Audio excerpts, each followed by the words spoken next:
Hi! Feel good with ఆర్ఎస్‌కు స్వాగతం. అందరూ అయితే కార్తీక మాసం వ్లాగ్స్‌ని చూసుంటారని అనుకుంటున్నాను. అందరికీ నచ్చుతుందని అనుకుంటున్నాను.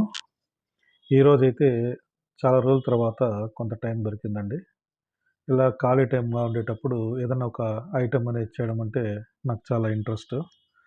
సరే ఇంకా పూరి, పొటాటో గ్రేవీ చేద్దామని ప్లాన్ చేశాను.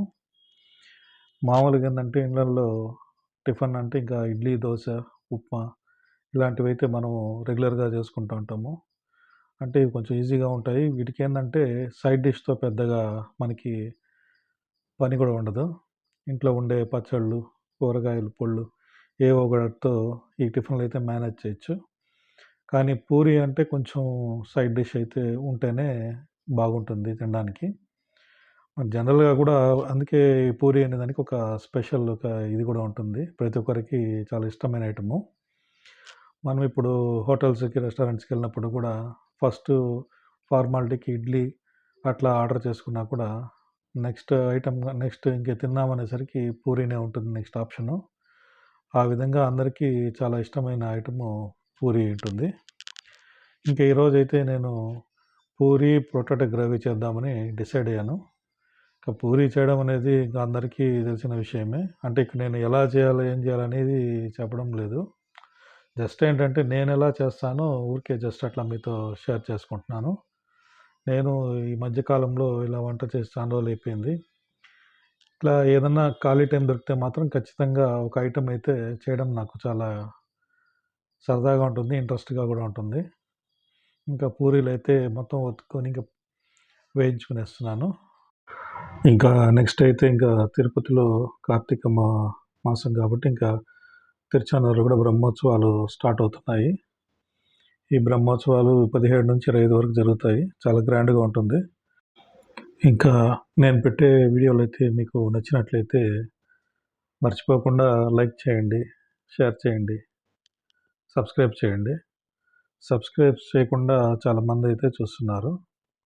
ఈ వీడియోనే కాకుండా ఇంకా నా ప్రీవియస్ వీడియోస్‌ని కూడా చూసి మీకు నచ్చితే ఖచ్చితంగా సబ్స్క్రైబ్ చేయండి. ఎందుకంటే సబ్స్క్రైబ్ చేయడం వల్ల మాకు నెక్స్ట్ వీడియోస్ చేయడం అనేది కొంచెం ఇంట్రెస్ట్ అయితే పెరుగుతుంది. ఇంకా నెక్స్ట్ అయితే గ్రేవీ ఐటెమ్ మాత్రం కొంచెం నేను ఎక్స్‌ప్లెయిన్ చేస్తానండి ఎలా చేశానో. అంటే మీకు ఇది చాలా మందికి తెలిసే ఉంటుంది ఈ గ్రేవీ చేయడము. కాకపోతే నేను ఒకసారి ఎలా చేశానో మీకు చెప్తూ చూపిస్తాను. ఈ గ్రేవీ కోసమైతే కొంచెం ఆనియన్స్, పచ్చిమిరపకాయలని కట్ చేసుకోవాలండి. ఇప్పుడు దీంట్లో ఏంటంటే మనము మసాలా అట్లాంటివేమీ యాడ్ చేయడం లేదు. ఓన్లీ సింపుల్‌గా కారం లేకుండా చేస్తున్నాను. ఇలా ఆనియన్స్, పచ్చిమిరపకాయలని ఫస్ట్ కట్ చేసి పెట్టుకునేయాలి. ఇంకా నెక్స్ట్ ఉర్లగడ్డలను కుక్కర్‌లో వేసేసుకొని మామూలుగా తెలిసే ఉంటుంది. ఒక 3-4 విజిల్స్ వచ్చేంత వరకు పెట్టుకోవాలా. తర్వాత ఉడికిపోయిన ఉర్లగడ్డల్ని ఒక బౌల్‌లో తీసుకొని దానికుండే తొక్కునంతా ఇలా ఒలుచుకునేయాల. ఇలా ఒలుచుకునేసిన దాన్ని పూర్తిగా ఇంకొక బౌల్‌లోకి తీసుకోవాలా. కొంచెం వేడిగా ఉంటుంది. కొంచెం చన్నీళ్ళు పోసుకొని చేసినామంటే కొంచెం ఈజీగా ఉంటుంది. ఇలా మొత్తం ఒక బౌల్‌కి తీసుకున్నాక దీన్నంతా బాగా మెష్ చేసుకోవాలండి. అంటే బాగా మెత్తగా దాన్ని ఒక స్పూన్‌తో గానీ, ఒక చిన్న గరిటెతో గానీ బాగా ఈ విధంగా అయితే మెష్ చేసుకోవాలి బాగా. అంటే ఒక పేస్ట్ లాగా వచ్చేస్తుంది. ఎందుకనేది ఇలా చేయడం వల్ల ఎ ఎట్లా ఉంటుందంటే కొంచెము గ్రేవీ మొత్తం బాగా పూర్తిగా కలిసిపోయేదానికి బాగుంటుంది. ఈ విధంగా చేసి పెట్టుకునేసినాక ఇంకా బాణంలో మామూలుగా ఇంకా పోపేసుకోవాలా. అంటే ఓన్లీ దీంట్లో మనము ఆవాలు మాత్రం వేస్తాము. ఇలా ఆవాలు కొంచెం మగ్గినాక మనం కట్ చేసి పెట్టుకున్న ఎర్రగడ్డలు, ఆ పచ్చిమిరపకాయలను బానెట్లోకేసుకునేయాల. ఇంకా దీన్ని కొంతసేపు వరకు బాగా మగ్గనించాలండి. ఎందుకంటే ఆ పచ్చిదనం అంతా పోవాలా.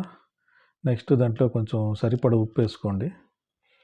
కొంచెం ఉప్పైతే మళ్ళీ మనము ఉర్లగడ్డను మళ్ళీ యాడ్ చేసినప్పుడు కొంచెం తగ్గొచ్చు. మళ్ళీ లాస్ట్‌లో ఒకసారి చెక్ చేసుకోండి. దీన్ని బాగా మళ్ళీ ఈ విధంగా మగ్గనిచ్చాలా. కొంచెం కరివేపాకు గూడా యేసుకుంటే బాగుంటుంది. అన్నిటిని కొంచెంసేపు ఈ విధంగా ఇచ్చేయాలా. నెక్స్ట్ దీంట్లో ఏందంటే ఒక పసుపు కూడా యాడ్ చేసుకోవాలా.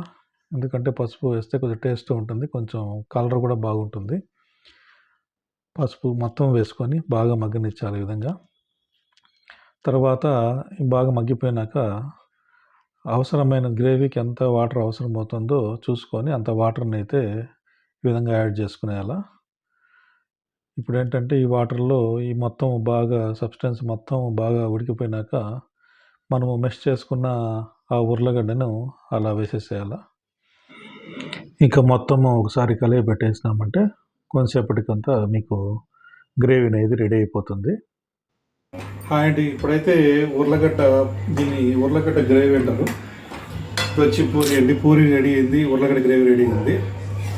ఈ విధంగా చేసుకుంటే చాలా బాగుంటుంది. అంతేనండి. ఇంకా పూరి గ్రేవీ ఎలా ఉందో టేస్ట్ అయితే చేస్తున్నాము. చాలా బాగా వచ్చిందండి. అంటే ఇది రెగ్యులర్గా చేస్తుంటామండి.